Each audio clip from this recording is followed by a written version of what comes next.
uh, and additional increases such as worker compensation and property insurance. Over the last month or two, the city council has decreased that amount by 64.5%.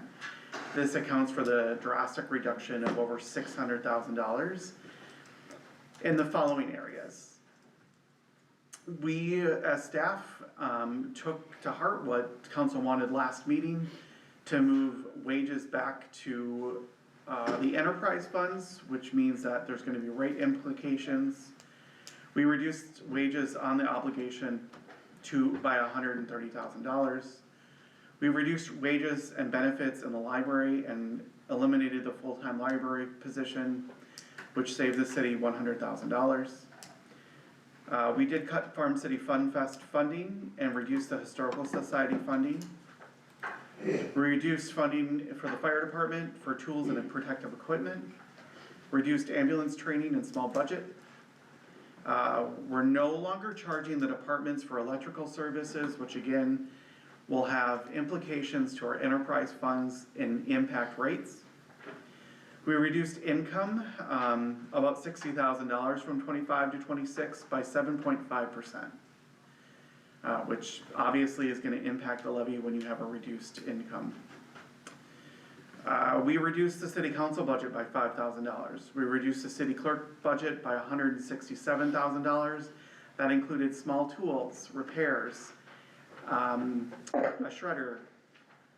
We reduced the municipal building expense budget by $20,000, the police budget by $33,000, streets budget by $107,000, which reduced entryways to alleys, some small tools and repairs, and less resurfacing of the roads.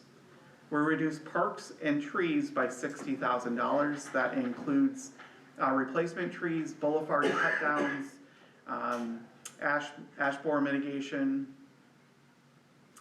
We reduced the library by $112,000 again. We reduced fire by $78,000, and now ambulance again by $27,000 this last meeting.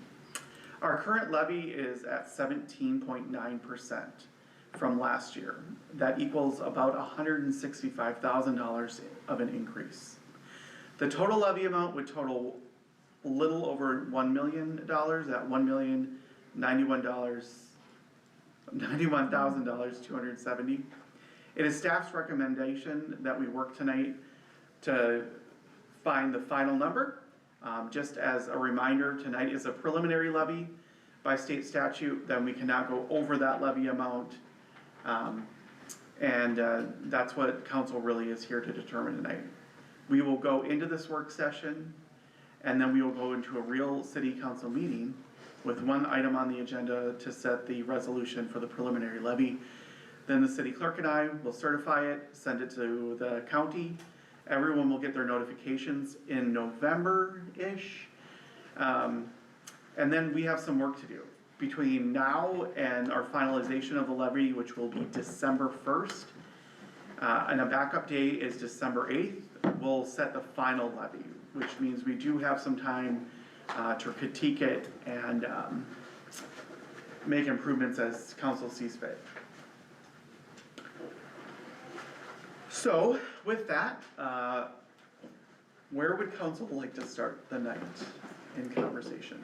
I just had one thing. I think many of you have been here before, but I've said this so many times before, but I want to make clear about that we started at an 82% increase. That sounds outlandishly large, but in reality, it was really, I really appreciated staff's approach to this, because that included all the things that departments thought were good and useful and needed in their department. It included requests from citizens, like alleys and streets and trees.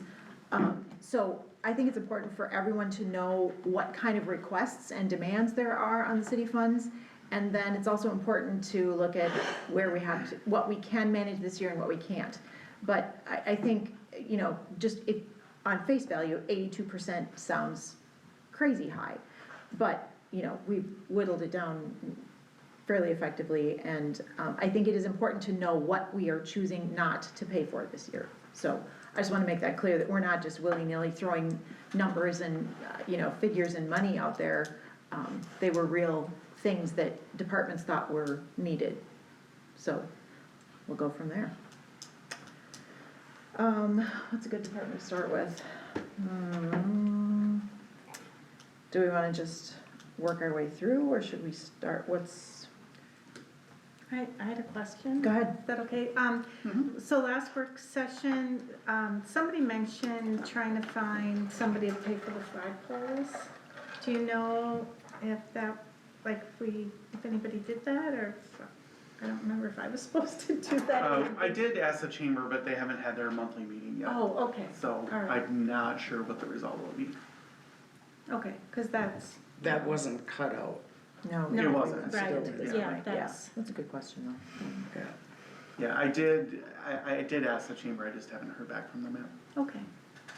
Yeah, I noticed that was still there. Lions, maybe? The Lions too, maybe? I have not asked Lions. Okay, Got somebody's attention back there. Heard a nice word. do you, I know we didn't spend a ton of time on police. Oh, yeah, Did you guys want to start at police? And go from there? sure. Let's start with police.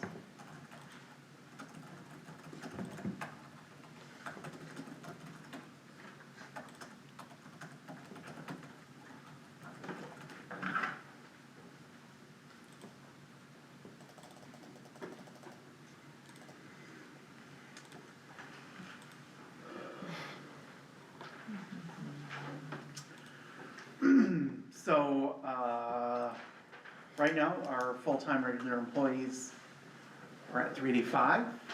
Our overtime is scheduled to be about 8,000. I will say that, as we continue to have a lot of, drug interdiction, overtime just becomes kind of the norm. Especially when you have a DWI, normally those are at night, and they do cause a lot more overtime. Then when the officer does get called in for, trial, they get paid for that, so it causes additional overtime. Part-time employees is at $20,000. Parent FICA, we can't really do anything about, but, if you go down to training, $7,000 is what, we budget for. You'll notice that it looks like we haven't spent any of our training this year. That is only because we got reimbursements. So we get that through the state of Minnesota and the Chiefs Association, is that? Just through the state of Minnesota, but the state of Minnesota has decided that they're going to keep the Philando Castile training program going. They cut it some for this next year. I would anticipate the following year it's going to be cut even more. So it's super important to keep that at least $7,000 in there, because those reimbursement funds are not a guarantee. And like in years past, before the Philando Castile training fund came about, departments got about $150 per officer.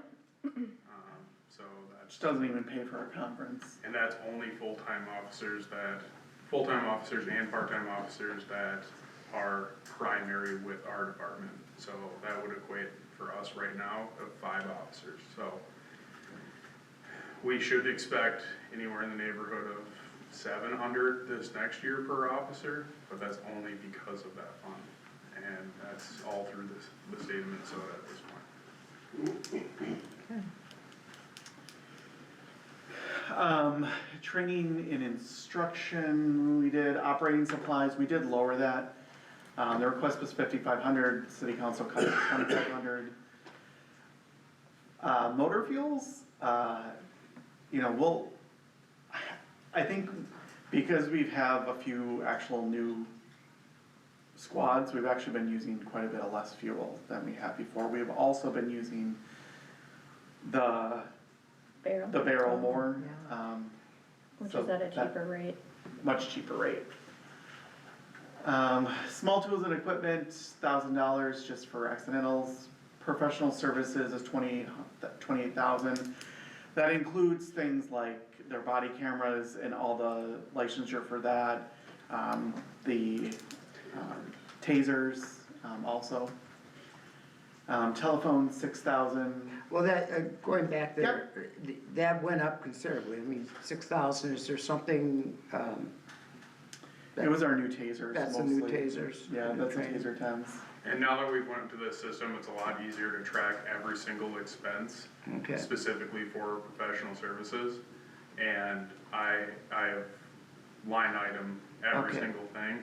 And like I said, in the previous meeting, that $28,000 is, there's not much wiggle room there. okay.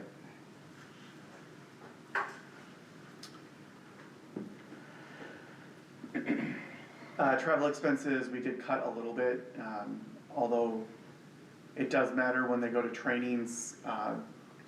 We were pretty comfortable with what we were given by council in that category. You'll see electrical utilities was cut, again, that'll have rate implications. Maintenance repairs, I beg you to keep it at 10, you know, our squads just are in constant need of repair. Uniforms, $4,000. We do have some vests that need to be replaced, uniforms that need to be replaced. I know this sounds weird, but I didn't know this until, last year or the year before, but their Kevlar vests are only good for so long and then they expire. And then you have to get new ones, and they are not free. Miscellaneous expenses at 500. The police K-9 program right now is at 10,000. They do have some in savings, and then we reduced all of the capital outlay. So, that's where the police stands at this point. Council, any comment or question on that department? Why are their phones, why is the telephone so much? Does that include internet and cell phone? It includes internet and cell phone. And so each And full-time officer, other than Reed, other than has their own, work phone. So that'd be me, Aaron, Nick. Reed gets a stipend for his, but Which also goes into that category. yeah. Okay, Does anybody in the audience have questions about the police budget? All right, if not, we can move on. Should we tackle next? I need a list in front of me. we can do, Let's tackle some of the bigger I ones. know a that lot we- of the people have questions about library, so do you want to Sure, start off? yes, let's do that. Tackle yeah. the hard ones first? Yes, let's do the ones with the bigger shifts. So during our first budget meeting, council recommended that we eliminate the full-time library position.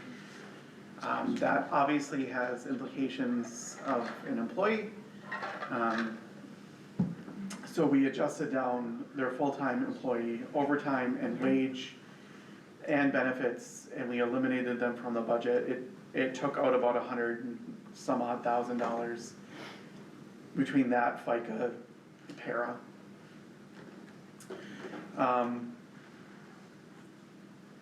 There's not a lot of wiggle room in the library budget. Office supplies kind of remain stagnant at our $1,000 request.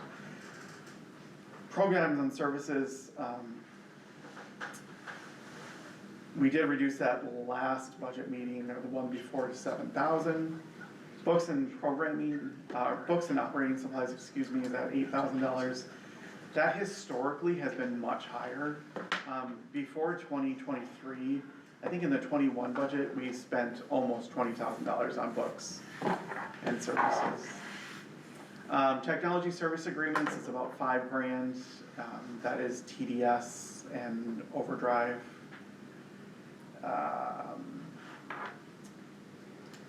yeah, there's just not a lot. I have not heard anything new from Sibley County's reimbursement, as they just set their preliminary levy. That just doesn't, it doesn't mean that they won't do anything to it, but right now, they have emailed us that they'll give us the 75,000. But that doesn't mean they will. So total levy impact, to the citizens is 23,150. So it went from 133 to 23,000. It saved about 14% on the levy. I have, Thank you, I was looking for you, I'm sorry. I have one quick go ahead, come on up, Audra. I have one quick question about the Sibley County reimbursement. So, Yeah, you know, when we set our preliminary levy, we know this isn't permanent, we can adjust it. If we set our final levy, say December 1st, and the county sets theirs later, and they cut that back, there's not a lot we can there's do. not a lot we can do, that's what I thought. Yeah, we'd have to cut somewhere else, which means, you know, we'd have to cut book budget, we'd have to cut operating expenses. Yeah, I'm hoping we can take Sibley County at their word and I would hope so. know that they're, you know, we have emails and communication with them the entire time, so. Okay. We can start with anybody here on council table have any questions or comments about the library adjustments? I did have a question over email, excuse me, from a resident. I've been losing my voice like the last 2 days. I think I talk too much. That's a sign. Yeah, it is a sign. It's also a sound. In 2020, 2021, there was like this weird limbo. We weren't really open to the public, but we were still spending a lot on services. And there was money left over during those years that was put into a special like savings account. So some of that money was actually spent going through plans for remodeling the library, and there's not a ton of those funds left. I think there was about $11,000, but there's just not much of those funds left. And there was some misnomer about that we got like $80,000 from the county. When it ended, it wasn't. It was like 33,000. It was not as much as they thought it was. And the reason it was like that is they took everyone in the county, took the main pot of money and split it evenly between the 5 libraries. So even though Winthrop had been allocated more funds from the county, it went evenly to everyone. So, and then we used that to ask professionals what we could do to the library to make it more accommodating. The other thing that was asked is, yes, back in the day, Winthrop used to put almost $30,000 into the book budget. We did. So that has significantly decreased, but I will say that, you know, we are using other TDS services now. They're you know, bringing books from other libraries, so we don't always maybe have the book on hand, but we can get them still from the service. And we use a ton of interlibrary loans, and, you know, I don't speak to this, but a lot of people are doing ebooks, which is a free service No, online. it's not free. Well, I mean, But free they for the actually- patron. Well, it is, but I mean, Yes. from the library standpoint, you pay as much or more for an ebook Oh, yeah. as you do for the physical book, which Yes. never fails to blow my mind, but, We took all the work out of it for yeah, them. I know. But yes, for the patrons, it's free, I Yeah, should right, say. right. Audra, Yes. thank you for coming. You're welcome. Thank you. I think you got it. I have a cold too. All I wanna say first to start is I want a taser. So I just have some comments for you to think about tonight, and just really appreciate the opportunity to share some thoughts on library services. I understand that there are very difficult decisions in front of you, and from my years in nonprofit and organizational management, there's never enough money, volunteers, or willpower to do what is possible. It's not what can we do, it's what can we afford. Just 2 years ago, I applied and was offered the job of library director at a workable salary with full-time benefits. I've always loved reading and believed the vibrant presence of a library says this community encourages lifelong learning. This community invests in its residents through educational and entertaining programming and activities. In my discussions with one of the international teachers at GFW High School, she regularly tells her students how lucky they are to have a functioning and vibrant library in their community. In the Philippines, according to the Daily Guardian, 350 libraries have closed since 2014, leaving only 3% of local governments in that country units with functioning libraries. If libraries were just about the books, let's open a bookstore. But libraries are about creating a community of readers, providing safe and accessible reading spaces, encouraging literacy, and strengthening community pride and community connections. According to the Pew Research Center, 80% of Hispanics strongly agree that libraries are important because they promote literacy and love of reading. We see Hispanics in the Winthrop Library. In other research, all racial groups strongly agree that public libraries play an important part in giving everyone a chance to succeed because they provide free access to materials, technology, and resources. We see people in the Winthrop Library looking to better their status in life. At the Winthrop Library, we provide technology, service, support, programming, copying support, and materials that foster curiosity, lifelong learning, and every once in a while a piece of Scotch tape. People with access to books and reading spaces perform better academically and socially. Since COVID, libraries all over have worked hard to encourage people to leave their homes and pick up a book or movie. Libraries have also worked hard to adapt to digital and online services that their patrons are using more and more, just like what you talked about. When the school building closes and Hans stops serving breakfast, this community will change, and the library, in order to stay relevant and continue to be a community asset, will also have to change.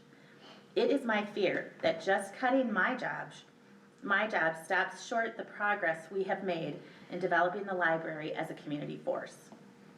Yes, I said community force. I've been collaborating with other Sibley County Library directors on programming and advocacy.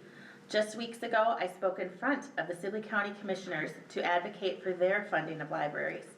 I've been working with the English and Language Arts teachers at GFW on getting high schoolers to utilize the library and work on some grant possibilities. The mental health programming coming in early October is coming at no cost due to the contacts I've made with various groups, and I also just applied for a grant that would provide us with library-specific STEM programming. When looking at the budget as it currently stands, I would challenge the City Council to consider. This is only the third year, I think, that the library has come out from underneath the leadership of Sibley County. Is that correct? Mm-hmm. In the last 3 to 4 years, this library has had 3 directors. Is that correct? Thank you. And 2 activity directors go through the doors. The resurrected Friends group has only really just gotten up and running in the last few months. Would you agree with that, Martha? I would. Okay. This is a lot of new and young change. In the budget that is before you, my position and benefits are eliminated, but $15,000 is added to the part-time employee line. If the council would allow city administration to consider a part-time director role, that role would continue to lead and build the Winthrop City Library until a budget session is more favorable to the library. Based upon my experience in securing and creating programs at minimal cost, which means I'm cheap, let's be real, community partners or with grants, I would suggest cutting the programming budget to $2,000 or $3,000 with that challenge. We have done great work with getting grants in this community. Based upon my work here in ordering books, I would suggest cutting the books and operating supplies to $6,000. Libraries are purchasing books on sale on Amazon to continue the cost-cutting measures.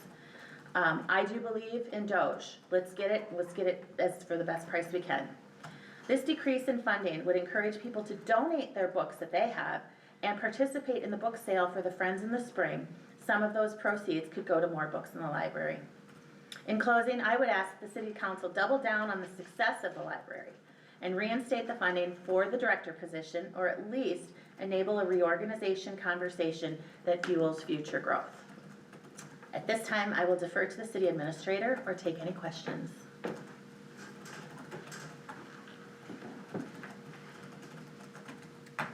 Council, anybody anybody have any questions for Audra? So you would be willing to work part-time? No, I'd be willing, there has not been a conversation about, first of all, the elimination of my position. And so to put that in front of, to put the conversation on the table, okay, if we don't have a full-time director, how can we do this and still grow? Right. Yep. Bob had a. Well, I just wanted to basically stand behind Audra 100% on this thing. I was here when we started with Mandy and how she did the job, which was fair, and then she quit, and then Audra took over, and since then the library has just gone like this. I mean, new programs, new activities, caters to the kids, which is very important in a small town, and also caters to the elderly. They've done trips, they've done a lot of things, and I strongly encourage this council to relook at what you're proposing and figure out a way to keep this program moving forward and doing what it's doing and just getting better. So we stand here in total support of Audra and what she's done. Yep. How can we in the community help? Like, can we purchase books for the library that we might see that we would like to see in our own library? And also, I noticed when I went through it that I did not see any Laura Ingalls Wilder books, which I found really weird because it has to do with our area.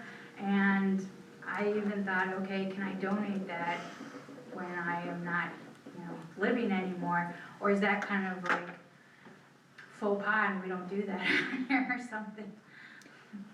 Can I respond to yeah. that? Hi, I'm a huge Laura Ingalls Wilder fan. The books are all down there. They're in the junior section, and the picture books It are was there. years ago, so. Okay, and then there's some in the picture book section. And then just to let you know, the last 2 years in spring, we do Laura Fest. Okay. Because I love her so much that I want to encourage people to go to Walnut Grove. The first year we did it, I can't remember who the speaker was, but we made bonnets. The second year we did it, we made butter. And this time I have scheduled a fiddler who will play the songs of Little House on the Prairie. Yes, looking forward to that. So that's in like June. Well, I do have some budget questions. We are looking at part-timers. How many part-timers are we talking? And is this something that maybe she would be willing to pick up those hours to be able to alleviate that cost? Is there a way to offset some of that way? I don't know that we've answered all those questions yet. I think our the task for the council tonight is to set a budget for '26. I don't know that we've worked out all the ins and outs of how that would work. Because from a budget standpoint, those are talking about the direct numbers here. If you're talking about how many part-timers you have, you're looking at their wage. So now if you're asking, we're gonna get rid of our director, which is basically, in a business standpoint, you're gonna get rid of your manager. And what happens is when you get rid of your manager, the people underneath are not gonna necessarily know the structure. So you're going to have that downhill slide of the library. It is going to taper off. Absolutely. And in many businesses, I've seen it to where they shorten the other staff before they get rid of the management staff, if the management staff is doing well. So that is what I'm asking council to look at. If our current management staff is doing good, is there a way we can bring down the part-time help that she could pick up those hours and still maintain her position? And I would like to put forward an idea about asking for volunteers to work at the library instead of all the part-time.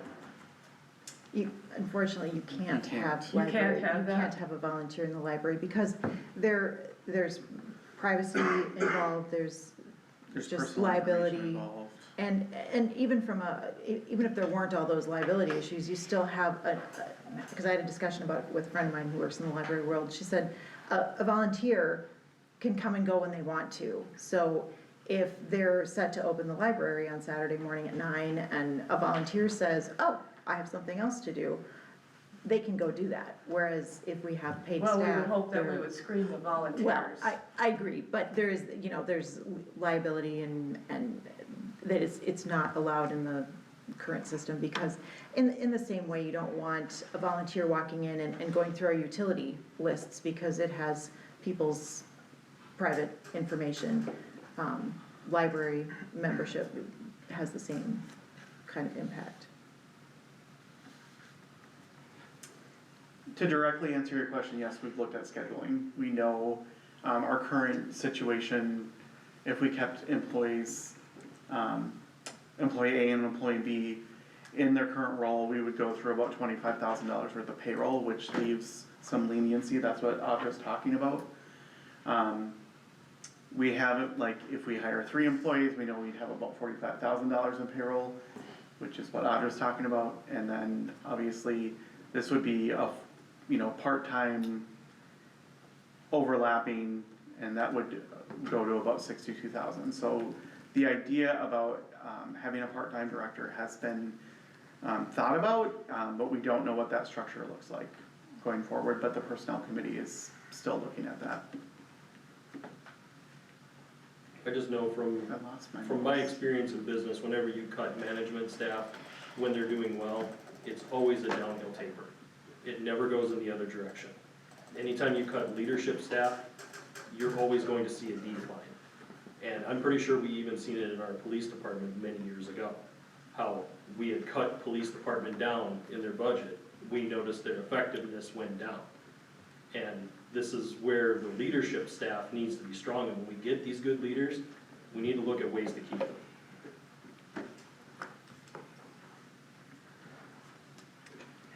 I was just simply going to reiterate what was said, and yeah, I stand behind Audra and I stand behind the library, and I think that when our memory stretches, we know that she's very good at writing grants. We know that she's very good at bringing people in that we've not had prior, and I also agree with the gentleman in front of me that in my years of business, that is exactly what's going to happen, and we've already experienced that with the library, when you don't have a strong director in place. The cuts that you had mentioned, where were they again? That I mentioned? Yeah. They would be in the programs and books, programs and What services. did that come to, about? Well, Was it I 8,000? suggested you could take It was about programming down to 2 or 3, 8,000. and it's probably at 7 Yeah. now. It's at Programs is 8,000. at 7, so if you took 4 from there, and then down to books, you took that to 6, so that would just be 1,000, I think, Could be 5,000. To think about, like, 3,000. cutting books, if you, as Michael mentioned, we used to invest $30,000 per year with the Sibley County money and the city of Winthrop. And books are not cheaper now than they were in, 2005, 2010, when I was on the library board. If you don't have current books and publications in the library, people aren't gonna keep coming. There's always something to read in the library, but for people who want they want what's current, they wanna see that. And if you consider that we spent $30,000 in 2010, and we're proposing spending under 10, substantially under 10 now, that's, even if you were using the exact same amount of dollars, that would be a huge cut. But comparing the value of that money in 2010 to what it would be now, it's a much bigger cut once you factor in inflation. So, and I worry about cutting the programming too much, because that's what we've talked about, brings people into the library too, and if we have very little money there, it's harder to offer programming too. I would like to say, I think, truly one of the most difficult jobs sitting here at this table is that when we look at budgets, and we had to do this last year, we eliminated a position in the front office. And it's not as simple as saying, oh, well, look, we can save this much money out of this line item if we eliminate a position. Because that position, in our world, has a face and a name, and it's somebody that we interact with regularly. And it makes those decisions much, much harder. So I just wanted to make sure everybody knows that the discussion is based on the budget and not about any person, in this case Audra. You know, it's not, I've often said it's really, really hard, but I think in a position like this, you have to take a step back and try and look at the position and what is good for the overall benefit of the taxpayers in the city of Winthrop, and try not to attach a name or a face to that, as difficult as that is. So we went from 34,000, last year's budget for part-time, and that was increased to 60,000. Am I saying that right? Yep.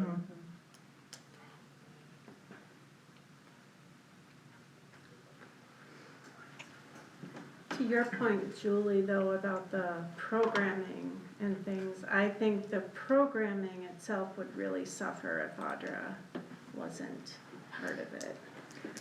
Because she has come up with amazing ideas, and like she herself said, done it very inexpensively, done it with grants, and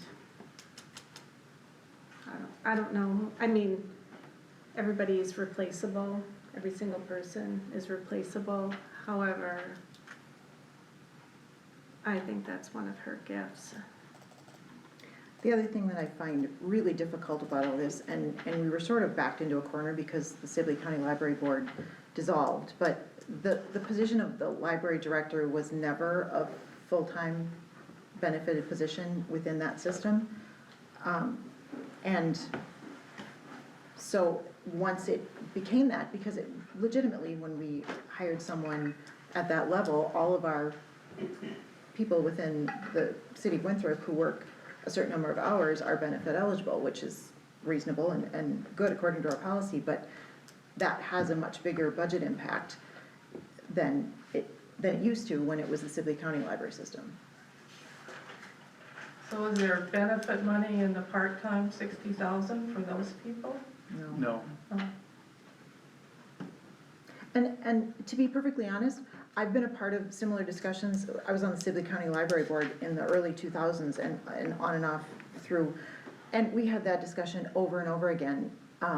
But what it came back to over and over again was the cost of benefits per employee was the book budget for that particular library, or you know, was the cost of the Traverse de Sioux membership, and which provides, you know, all of the book circulating and assorted other services. Does the 60,000 cover the library being open, the amount of time that occurred? Yeah, it would be Yes. the same amount of hours. So if we put Audra back in there as part-time, would we eliminate another part-time position then? Or is she part of that? Wouldn't that go to personnel committee? Yeah, it would have to be. Administration, that's not to be decided here. My only concern is we can't raise it after tonight. We cannot raise it after tonight.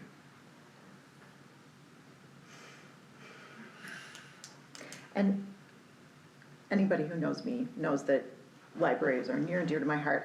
I've always said that being involved with the library board was what got me involved with how local government works, and it's really why I'm here. So to make cuts in the library budget is very difficult for me on any level. But at the same time, I personally think that this year, this is the best we can do for this budget. A suggestion, Audra had two categories that she thought we could reduce the budget in. And if we had a part-time director, that part-time director would still be writing the grants and so forth and so on. Assuming it was Audra, and we know that she's good at it and she can handle that. If we reduce the programming and services down to 3,000, like she said, and the books and operating supplies to 2,000, like she said, that was But you can't cut books to 2,000. I think she No, put I don't think I six. said that. Oh, you said six, I'm sorry. Yeah. All right, so put that at 6. 4 books, we're getting 4 books. So make that 6, but then take those dollars and put it into the part-time, into that $5,000 and put it into there. That way, we're still reducing the budget, but we're putting more into part-time, so if we do have a part-time library director and we keep it under benefit eligible, Did I do the math right on that? we gain a director, part-time director. Does that make sense? Yes. Just know there's also implications though, because that ups parent FICA, so you're not trading one Yeah, for it's one, not and you're tit for still tat. upping it a little. Yeah. What about the other communities? Are they full-time directors or part-time? Henderson is part-time. Gibbon changed their policy, so now their full-time people are benefit eligible, so Kim is full-time over there. Gaylord? Arlington is full-time. Gaylord, I don't think is. No. Bob, you got a question back there? I think so. I'm trying to track this, and as I look at it, it looks like we're basically trying to save the cost of benefits on the full-time person, because we've taken the full-time salary out and replaced it with another $30,000 of part-time salary, right? While reducing, Her salary was 55,000. yeah, but then at the same time, we reduced the 55, we added 30 to the part-time. And we've eliminated the 30 of the benefit, 39 of employee health benefits. The other thing that's a little bit, I'm sorry, it's just, when you net all that together, it's hard to see exactly how much we're really saving by eliminating the full-time position. It's also a little confusing that the money from Sibley County is not the same in both columns. That's because when the Sibley County Library System split up, they said that they would fund their portion of the libraries, as they always have. Yeah. And Sibley County had traditionally funded the libraries really quite well. That has changed a little bit at the county level. And their first proposal that they floated out earlier this summer was to cut the library funding to the bare minimum that they are required to by state statute. Which would have, that's what we used in our 26, with the first column where it The gray says column. 42,000. That was their first proposal. I think they got some pushback, and they've now upped it, saying that they would fund us at 75,000. Just saying, it looks like we cut 100,000 out. Well, part of what we did was add another 20-some, 30,000 on that line. To answer your question directly, the savings as it stands right now with the changes is $61,100. Okay. Thank you. Mm-hmm.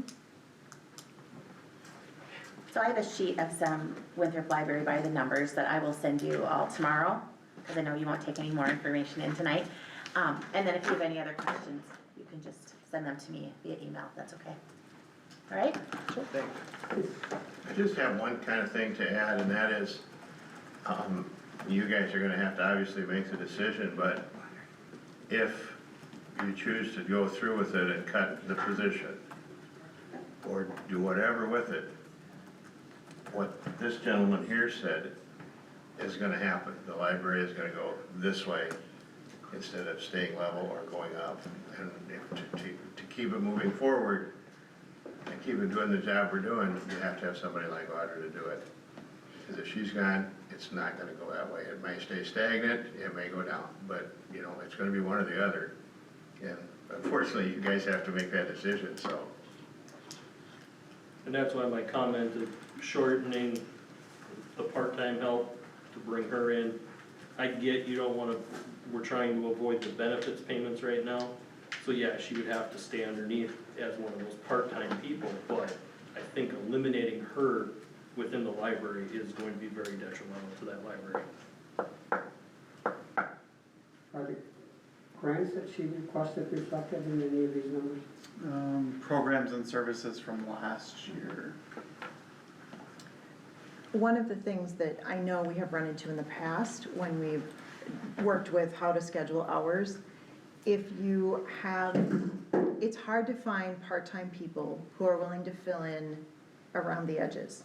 You know, if, and I'm not talking about Audra as director, but if you have the director who says they wanna work, you know, let's say noon to 6 every day, and you need to be open 2 hours before that and an hour or two after that, it's hard to find people who are reliable, who are gonna work those short shifts here and there. Exactly. If you have part-time people, though, who split those days up, it's easier to find someone who's going to work Monday and Wednesday for a full shift.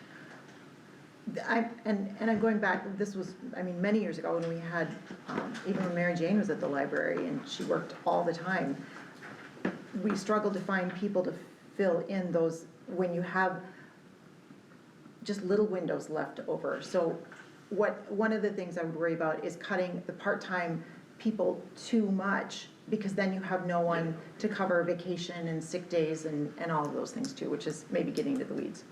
The I other think we thing, just, the other thing about part-time, at least from what I know about some of the part-time people, they're retired.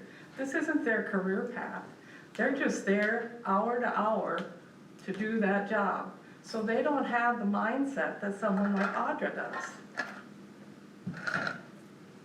I know this came up in the last budget session too, and I just also wanted to think, you know, if we take Audra out of the realm in the equation, I think our real problem is if Sibley County decides to drop the hammer next year, or even the year after, we're gonna be having this same conversation. Because it's not, you know, $10,000, it funds literally half of our library fund. So I think in council's, decision to cut that position, there was conversation about, well, what is the future of the library then? And I don't know if we're ever gonna solve that tonight, but I also know that, it's difficult to know what the county commissioners are gonna do, since they're part of this budget equation. It's literally the only real budget that we have, dual input from. But I have a feeling that in 2 years, we're gonna have the same budget discussion about the library when they continue to cut. and then some.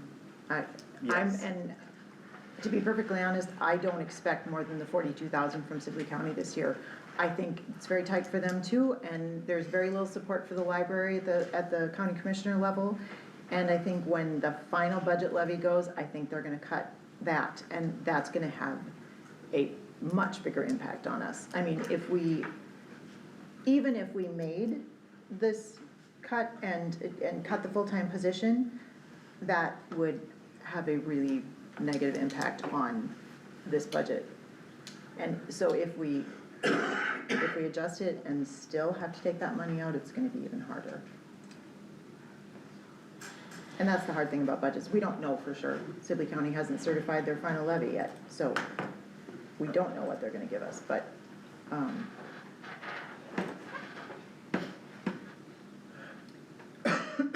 I think that was good discussion. yes, Does council yeah, we should have some Does sort of. council have a different revenue category or? Mark, you got a comment back there? So, Martha and I door knocked last fall, and the two comments we heard the most, the council doesn't listen. And then the second is, and this is not a surprise, I've said this before, others have said it. But the second item we heard the most was, you can't afford to live in this city anymore. You know what my property taxes are? You know what my property taxes were when I moved here and now what they are? And we've got people, this whole room can afford the 82% budget increase, every single person in this room. There's a whole lot of people out there that can't afford a 17% budget increase. Our home and auto went up 25% with no claim. Groceries have gone up.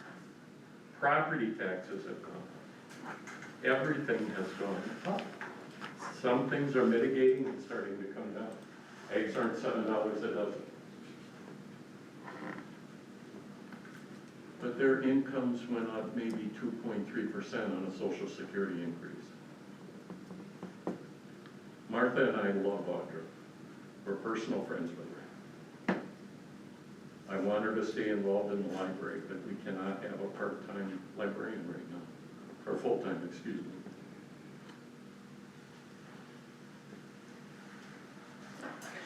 Where should we go with this one? Can, Michael, go back to that library? Yeah, I sure want to can. see what you have for the part-time budget. As far as, feedback, and there's a lot of positive that I've heard about the library too. I have, over the past year, I'll be honest, I've had a fair number of complaints from citizens that the library is overstaffed too. That there are frequently times where there's more staff there than people perceive we need at that point in time. So, we have to be responsive to that too. What was your question, Ed? I just wanted to Oh, okay. update my page, Okay.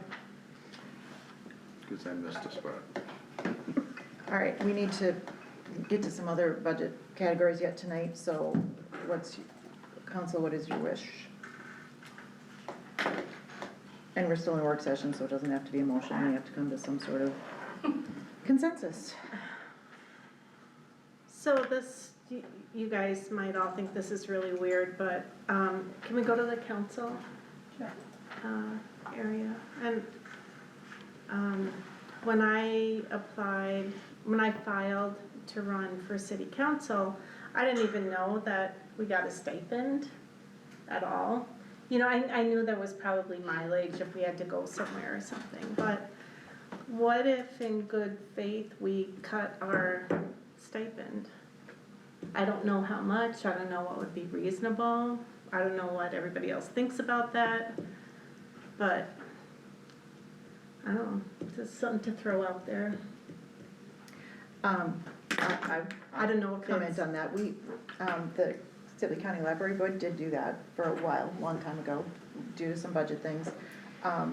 And we had a representative from a couple of organizations, the library, the regional library, and others, and they said, your service is valuable. And when organizations say, no, you shouldn't receive a stipend for what you're doing, it lessens the value of what you're doing.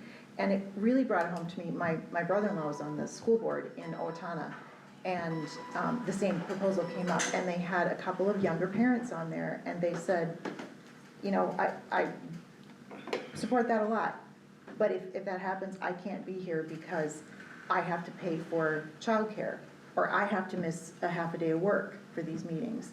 And, right now, probably most of us don't have to give up a lot of days of work, or, I don't think any of us can for childcare anymore. But there are things like that, and once you do say, oh, we're not gonna collect our stipend, it makes it much more difficult for, the young parent down the street that says, oh, I'd like to do that, but I don't have time to take off from my job, or I can't afford somebody to watch my kids while I attend a meeting. So, perfectly well intentioned Yeah. as that is, I think it's a really, Just on a budget comment, so not taking it this year, and then in 2 years when council decides to get stipends, it creates this weird wave. And although that's only 1%, 1.2% of the budget, it is, what would be better is if you collected the stipend and then just donated the money back. Because budgetarily, it creates these weird up and downs that is harder to control. So, like, if you wanted to donate it to the library, go for it, give it to the Friends of the Library. I know that a lot of our counselors in the past have done that, And election people. and election people, yeah, If you're going to do that, you have to take the check and write a check back. yes, please. right. Yes, I cannot just move it. okay. Please and thank you. Do we wanna decide on the library now, or do you wanna mull it over for a minute and move on to another category and come back? I don't know what we're gonna be able to I know. decide. But we, we said we're gonna try and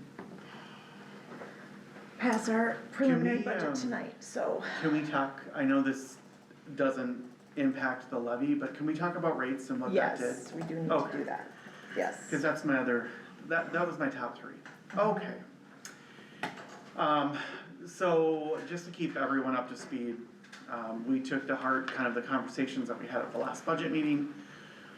And Heather went to work on, shifting our wages from the general levy back to the enterprise fund. And we told, city council that that is gonna have rate increase implications, meaning the more energy, the more water, that you consume in the city, it is going to impact your bill. So I did send out, hopefully you guys read it, the impacts, hopefully you could pick out which ones were yours. Oddly enough, most of your bills were so similar, that's why I picked a couple residents at the end, just to give you an idea. A normal 2-person, 3-person household, it looks like about a $45 to $55 increase month to month. This individual is, I would say maybe a 4 or 5-person household, and you can see how it really impacted their budget.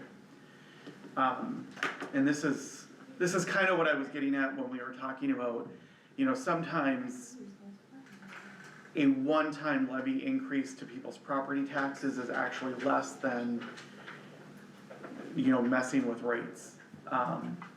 So with the rate changes and putting our wages back onto the enterprise funds, a person that uses 3,200 kilowatt hours of energy and about $6,000, $7,000 worth of water and sewer. Gallons, not dollars. I'm sorry, gallons. Is gonna be about an $88 increase. And again, that would, be month after month of increases. So that's what it does, to the residential side. The commercial side, it really will depend. They received about $162 increase last year, but that was, 150 of that was their storm sewer. So, one of the things that the rate study did is said that, hey, storm, especially for commercial, you think about, even, the nursing home, right? Their parking lots are really large. That has a ton of storm water coming off of it and into the pond that then gets pumped. They really do impact storm far greater than a residential home. So we raised their storm, that's kind of why that rate went up, and now we're asking them to pay another $103, which, some of our corporate sponsors and corporate people in town probably won't see that, but the smaller businesses will definitely see an impact. And that is just their electric line, that does not Yeah. include their demand. That doesn't include their demand. So that's what it would do, when we're talking about rates. And this is where we actually make money on every single enterprise. Which means that we're just basically saving enough money for the inevitable projects and replacements and repairs that come up. I mean, like the water line break that happened today. Yes, very good example.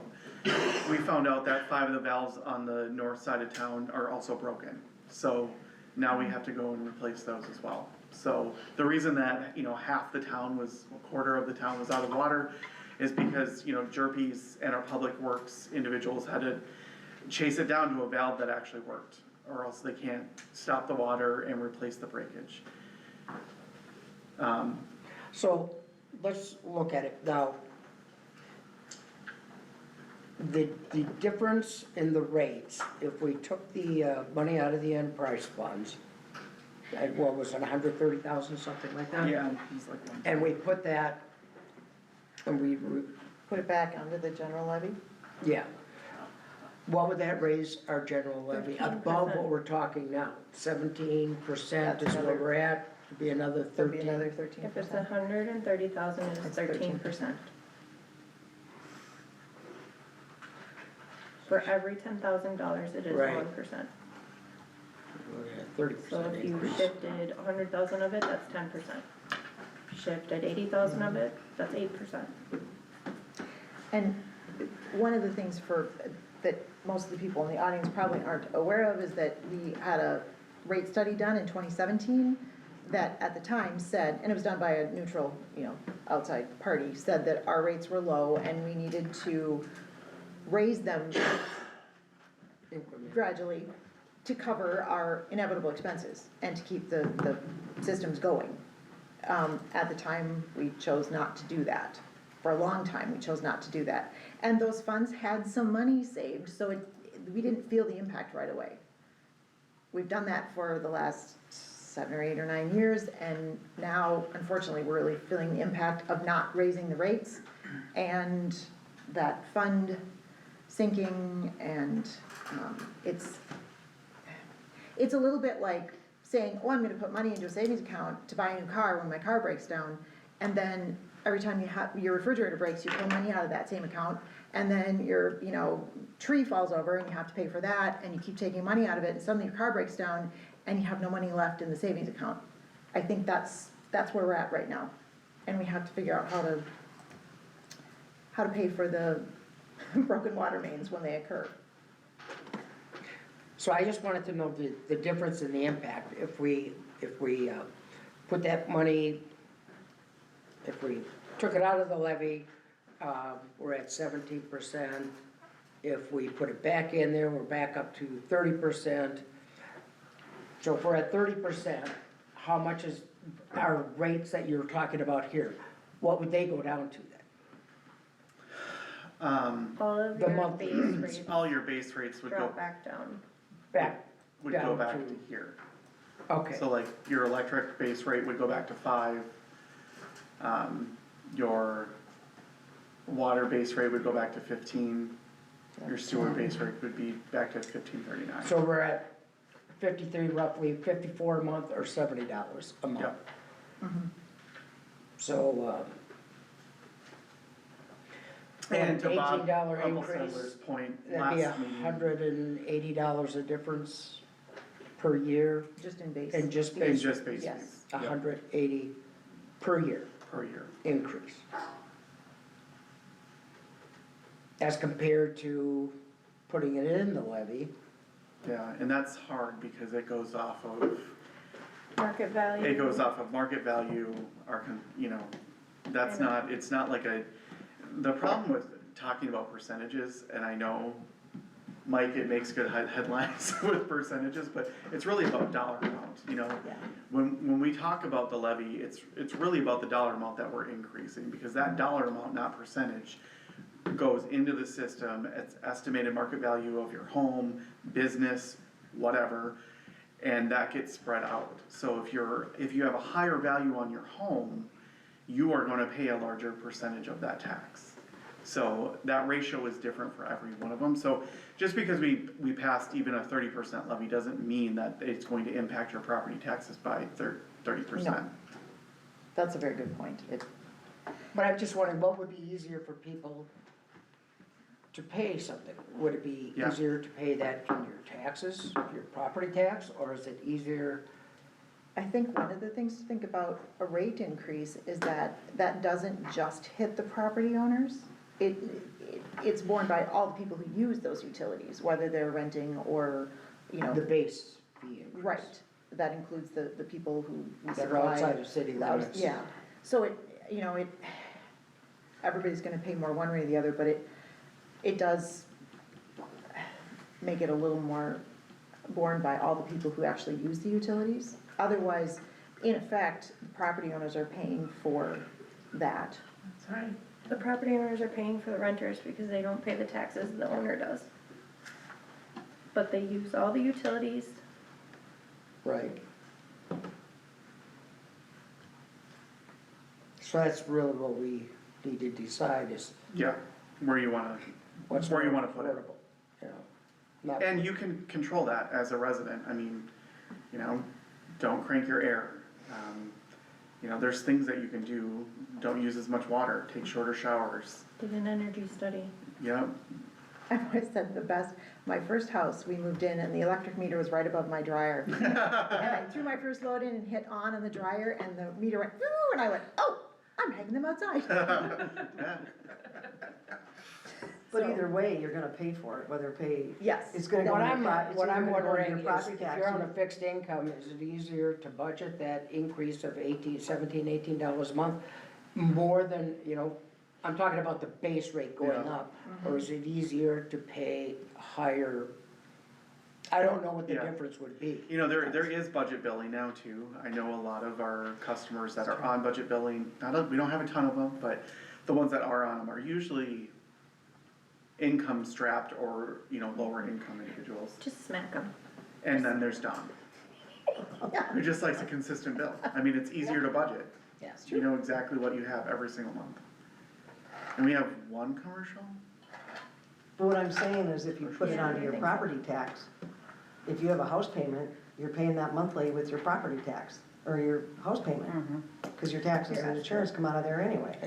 But So you're paying it. Sometimes. Your house, But I'm saying, but you are paying it either way, right. monthly. Yeah, which, I think that the point is which one is gonna be easier for people to bear. Right. And I think the problem is that you'll probably find half the people that say they would rather have their property taxes go up and the other half say they would rather spread it out and have it borne by the utility accounts.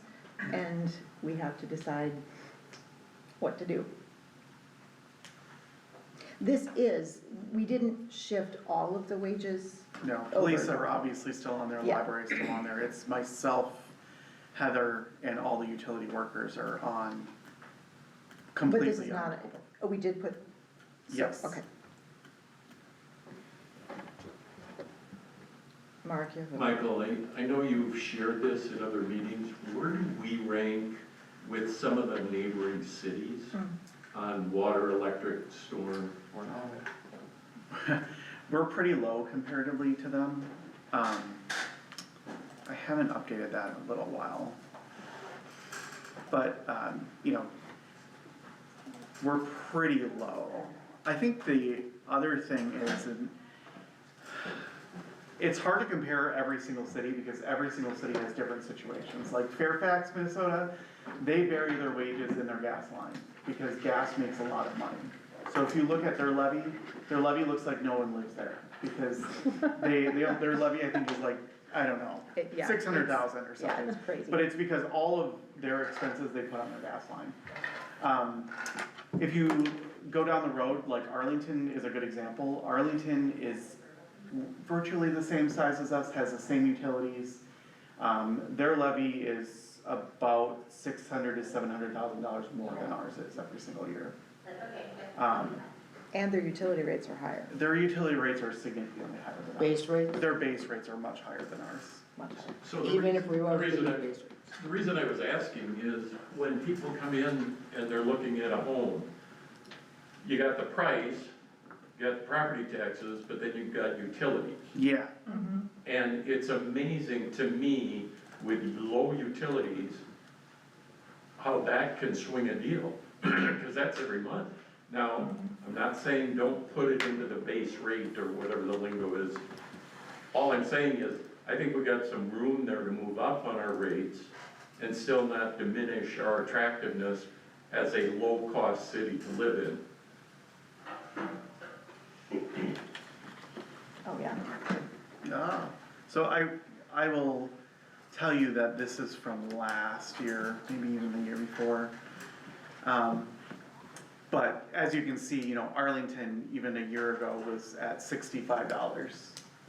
So even higher than we are right now. Olivia, I should say that the reason that we picked Arlington, Olivia, and them, they're MMPA members just like us, they have the same electrical utility.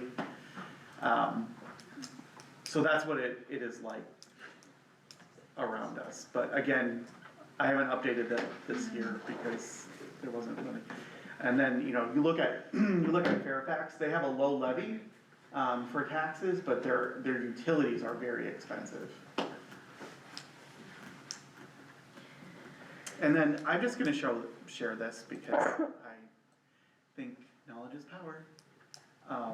This is the Yes. I shared this with council over email, I don't know, last week sometime. Oh, bollocks, there we go. So I went back and I looked at all of our certified levies from 2015 to now. And the only reason that I bring this up is because, you know, we always make that comparison, like, you know, our property taxes just keep going up. Well, yes, inevitably, all things must go up. But if you look at it at a regular consumer price index and inflation calculator, right? Last year, we finalized our levy at just $9,600 $9,600 above where the rate of inflation is from 2015. So when we say that we've raised taxes in Winthrop, we've actually just maintained. We really haven't raised anything, just based on inflation.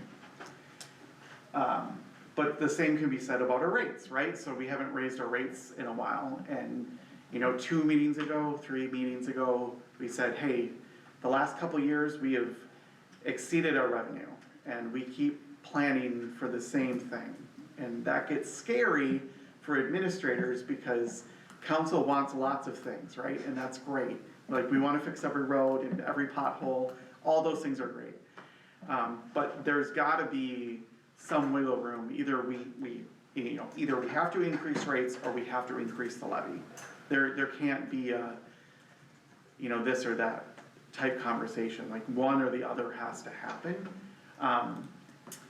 And, you know, again, I hate comparing towns because everyone's situation is different, but if you look at, you know, Gaylord's levy, I think is about $2 million last year, which is double what ours is, and they're just down the road. And they have the same infrastructure, the same problems that we have, they just have less utility, right? They don't have electric, they have Excel or Cloud, I can't remember which one. So their levy's gonna be higher because they probably only have water, sewer, storm. So we are lucky to have electric, but we also need to make sure that that account is rated correctly, or else it is going to have major problems. Like I said at the last meeting, you know, filter plant is 1950s, circa 1950s. It was only made for a 50-year lifespan, and we've, you know, kept on adding onto it and improving it, and it's doing well, but it's gonna need new filters soon. Our wastewater expert says, I give it another 5 years and you're gonna start having major problems. We had to replace a well pump and a well head just the other day by the water plant. Pumps at the ponds. Pumps at the ponds, I mean, just things take maintenance, but those filters are $450,000. I mean, it's expensive. I would also like to point out that we have good, well-trained city staff who can handle a lot of those things. Some cities just hire those services out. They don't bother to have staff who are certified in, you know, water, sewer, electric, any of those, whatever department you're talking about, and it costs them substantially more for even small repairs. So I think that's something that, you know, maybe people don't appreciate, but we really do keep the budget much more reasonable because of that. Hector's a good example. Sorry, Heather. Every time. Hector's water rates and sewer rates are just crazy. And it's because they hire an outside company to do all their wastewater and all their drinking water. And none of their current staff are licensed on either one of them. So like, when they do a discharge to the. I think one of them got one of the licenses, but not enough to run Probably and do this drinking, because stuff. he has to have 3 Yeah. years in waste. But anyway, just to discharge that, someone has to come out, do testing, send it to MPCA, log it, and then they charge them $300,000 a year to do that. So when we have 3 people that are wastewater certified, it makes a significant reduction to not only our sewer and water rates, our drinking water, so it is significant. Well, and when towns go into contracts with separate services, it's not a contract for 1 year, they lock them in for 8 years, 10 years, and then you're paying $78,000 for 10 years, and if you violate that contract before then, you're paying that out. So if you decide that, oh, we're gonna hire someone here, and we're gonna have them up to date by here, but we still got 7 years on that contract, you're paying that contract out, and then you're also paying that person. So having public works people is very important, and keeping them up on their licensures is even more important. So I guess the real question is, do we want the levy to go up, or do we want to have rate increases? We've kind of shown you both as council, we've kind of shown you both, you know, what does rate increases look like for the community? And then what will, you know, taxes increases look like for the community? I think it should be rates. I agree with her. I know, I do. I think because we've been behind the 8 ball. Exactly. For how long? And it's, do we wanna keep doing that, pushing it down the road? And then 2 years from now, then we gotta take a Right. bigger hike rate? Yeah. And then people are gonna be mad because we didn't listen. Right. We should've done it 5 years ago. I know. I wish I could time travel back to Right. 2017 and say, yep, let's just raise it by, A little bit you know, at a $1 time. here and Right. then a couple dollars the next year. But Doesn't I always work really that do. way, it depends on the I- council. that's It very does. true. And it depends on the situation, I mean, Yeah, I just, like I just, you know, 15 years ago, we were probably making tons of money in What is that? utilities. because now yeah. we're. So are we okay with leaving the rates this way and, okay. Make it So we've got affordable for one everyone. part done. What are we gonna tackle next? So rates go up and payroll stays with the enterprise.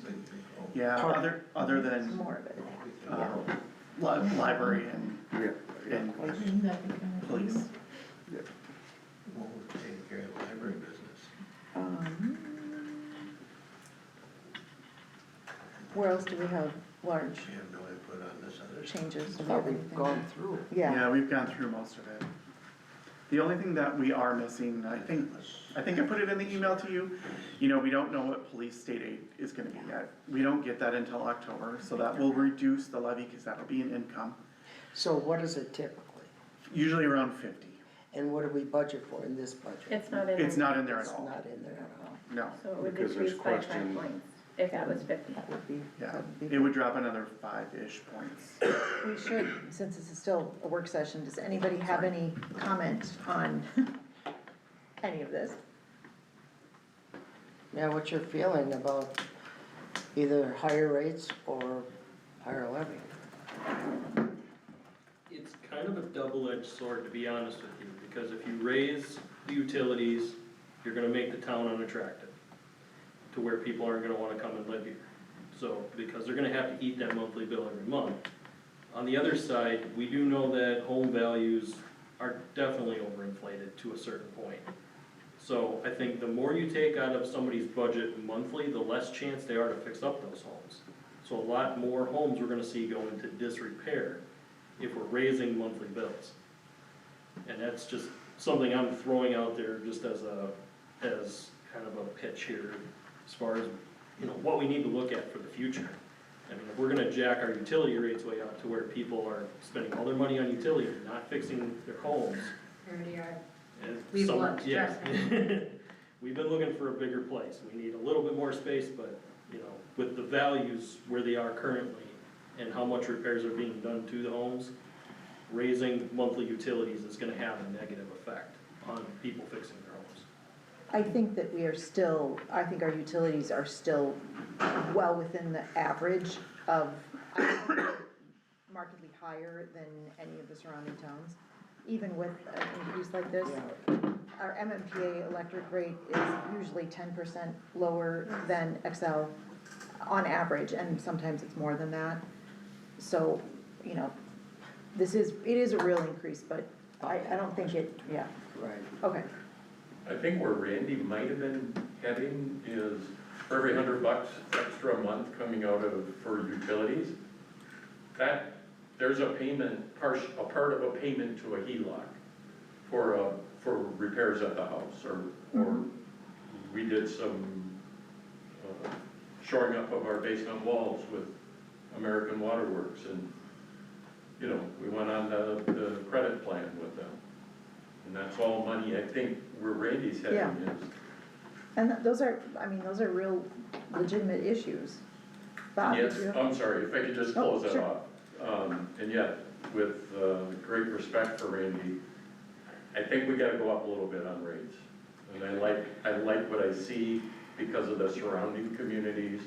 People, if they're not looking at New Ulm, Hutch for a home, they're looking at Gaylord, Arlington, Winthrop, Lafayette, Gibbon. That's what they're looking at. And I think we compare very favorably. We do, yes. Bob? I think what I heard, and I'm gonna use round numbers for argument's sake, that whether we move the dollars and the salaries into utilities or enterprise versus put it in the levy, either way, everyone's gonna be paying about $100 more for the average home in town, right?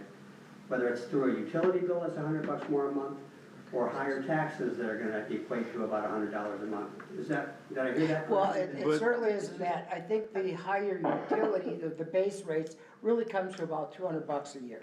So whatever the number is, I think what I heard is. Yeah, it's- you're right. The increase in just to taxes, determine we which did. pocket it comes out of, right? Pretty much, yes. So to Randy's point, and I think it's a very valid point, I hadn't thought about that angle, but whether you're paying that $100 out of your property taxes, or $200 out of your property taxes, you're paying on your utility, that's still gonna come in, cut into your ability to pay your HELOC or to make repairs. Just a different pocket that is coming out of it, the same amount of money. Yeah. So on that note, and maybe I can articulate it a little bit more clearly tonight than I could last week, I'm in favor of having the rate increases on the utilities rather than a increase in the tax levy, if that is the choice. At least consumers can feel like they can control the utilities that they use and the services that they use. Even if they can, at least they feel they have some control. Otherwise, you have the poor people that just feel they're just trapped in their house and might have to sell because they can't control their property taxes. There's nothing they can do about those. Utilities, they can put their clothes on the line if they have to, right?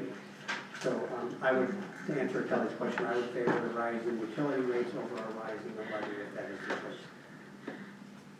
Okay, so I think everybody's pretty much okay with the rates as, all right. Yeah, do we wanna address anything individually? Do we wanna just adopt the budget as presented? It's 8:30, so, yeah. I know you're trying to wrap. I have No, one- go ahead. Just trying to think out of the box, is there any opportunity to partner with our GFW, other towns, Fairfax, Gibbon, on sharing a good, skilled, quality library director across the 3 libraries? And sharing the expense? It's a weird thing with GFW because Fairfax is actually in a completely separate library system, so, yeah, they don't work well together. You're talking about maybe some of the other towns. Yeah, if we've got a great resource in Audra, can we share her with other towns and have them share the expense? She can plan the same programs and have run in 2 different locations for the same cost. Ironically, that's the discussion that has happened over and over the years and is probably the reason that the Sibley County Library System fell apart. Yes, in that in a perfect world would be the best solution. We haven't seemed to get there yet, but I wouldn't say that the door to that should be closed. I just don't know that it's something that would happen in 2026. But I do think that's something that should be on people's radar because sharing services, whether it's the police or utilities when they share knowledge and equipment is really good. So I think that's a very good point. I think we should all sort of put that in our radar and try to plan ahead, but I don't see that happening in 26. 4 years ago in Sibley County, it was like my first 3 months on, tried to Oh, it was fun. disassemble the county library system. That was brought up multiple times, like why doesn't all 5 libraries just share one director? Well, the problem with that is the other directors felt like, well, then they're just gonna fire all of us, and that was not part of the plan at all. No, And I do think that Audra has that skill set. I mean, Como Zoo was, the only reason that happened out of this general region was because of Audra and Audra's coordination. The GFW, you know, conversations about not having libraries in the school is still spearheaded by generally us. So, you know, I think it's a great idea. I mean, you'd still have support staff underneath you. I'm not even asking anyone to take a pay cut. Like, just have one central director that can go after grants, plan countywide, you know, activities, which would make sense, right? You know, the city of New Ulm is about the entire population of our entire county. So why couldn't just one director help support those 5? Absolutely, that's what should have happened. But in the better judgment of other people, it was decided that the cities were gonna take over. And, yeah, so, yes, got to be kind of territorial. very territorial. All right, does anybody have any more comments? I think we've gotta be getting to where we're wrapping up and ready to And, move you into know, our I would actual also meeting. suggest, you know, a preliminary levy can always be changed down. I think you guys should finalize tonight at 18%. We'll send it to the county. You can always go down from there. And this also gives you wiggle room if you change your mind on the library director. We get, police state aid, and we know even our property tax information from the League of Minnesota Cities Trust Insurance has not come back yet. We did up our deductible, so we should be saving a little bit of money every single year. Our health insurance has also. And health insurance has also not updated yet until End of October. end of, like, November. We'll probably get that in I think November. going down. But we changed providers and it went down 12%, so Oh. I'm hoping that it stays the same, so that we don't have to plan for an increase. So, there are still some factors that will determine the final levy. So if we would set this, say at the 18%, 17.9, we can still move money around from department to department in the final Absolutely. budget if we want to. Absolutely. Okay. It's just the dollar amount can't change. Right. You can't go higher. Exactly. All right, is everybody clear on how that all works? Does anybody want to have any more comment during the work session? All right, then, Can you just now summarize kind of what you agreed on here? we decided to go with the rate increases. So Okay. a lot of the salaries are gonna be carried by the utilities, as probably they should be. We've, cut our increase down to 18%. Okay. So, that was through the, cuts to fire department tools and safety equipment, ambulance training, Farm City Fun Fest, Historical Society, the library, other things too that I forgot to list. Fire department, ambulance, took cuts. Farm City So Fun basically, Fest. our general obligation to the operating would be 1.3 million. And again, that's only a 20% increase considering our work comp went up almost 60,000. Our capital improvements would be a total of 250, which was passed by resolution in 2023 that we would repay the general obligation capital expense account. So our total expenses would be let's just say 1.6 million, 1.579 million. Our revenues is 665. So our proposed levy before bonds and special services is 914. You add levies in there for our bonds and debt services, it's 178. And then that total amount of the overall tax levy is 1,092,179.51. It's the 51 cents that really does it. I know. We're gonna round that I up. love that we're still talking pennies. It's just because it's done by percentage, Yeah. Generally, it wouldn't look like that, but the 51 cents is what does it. All right. Let me pull up I don't probably need the agenda. I would just call the meeting to order, and then, All right, do we have to do anything? We I'm don't have literally trying to approve the pull up that agenda or thing. anything? I know, there we go. I knew I had it here somewhere. Okay, so, I'm gonna call the meeting to order. Would somebody like to approve our agenda? All we have on it is the new business to approve our preliminary. We have a Second. motion and a second. Any discussion? Any discussion? All in favor, please say aye. Aye. Opposed, same sign. Motion carried. New business, resolution 2025-26, the 26 preliminary tax levy. I know I can't, okay, never mind. All right, so we've got it on the screen in front of us. Michael just read off all the numbers. If anybody would like to make a motion regarding the proposed preliminary tax levy. So moved. We have a motion by Dawn, is there a second? I'll second. Second by Martha. Any discussion? Any discussion? Any discussion? All those in favor, please say aye. Aye. Opposed, same sign. Motion carried. There would be nothing further if someone wants to move to adjourn. Can I interject Yes. really quick? Just an FYI, on October 22nd, I forgot to mention this last meeting, This is important. the Minnesota House Capital Investment Bond Committee is coming to Winthrop. So we are on their bond committee tour. We asked for $4 million for the Streams project, the wastewater project. It's a big deal. This is a big So if you deal. guys can make it, it'll be at 8:40 a.m. here.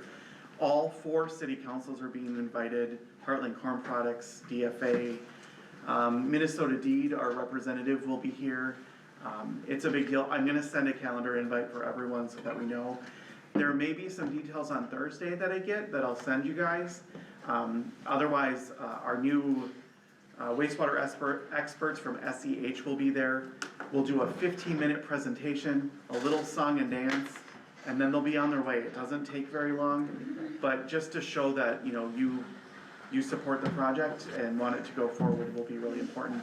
October 4th is the Fireman's Open House, please attend. And then this Saturday is Winthrop's Fall Cleanup. We'll have 2 dumpsters behind Fire Hall. Everything but mattresses, chemicals, and electronics, we can pretty much take. Household items. Okay. Someone would like to move to adjourn? So moved. I think I did it once, right? You did it right, oh, sorry. Is there a second? All right, all those in favor say aye. Aye. We are adjourned. I wanted to have discussion.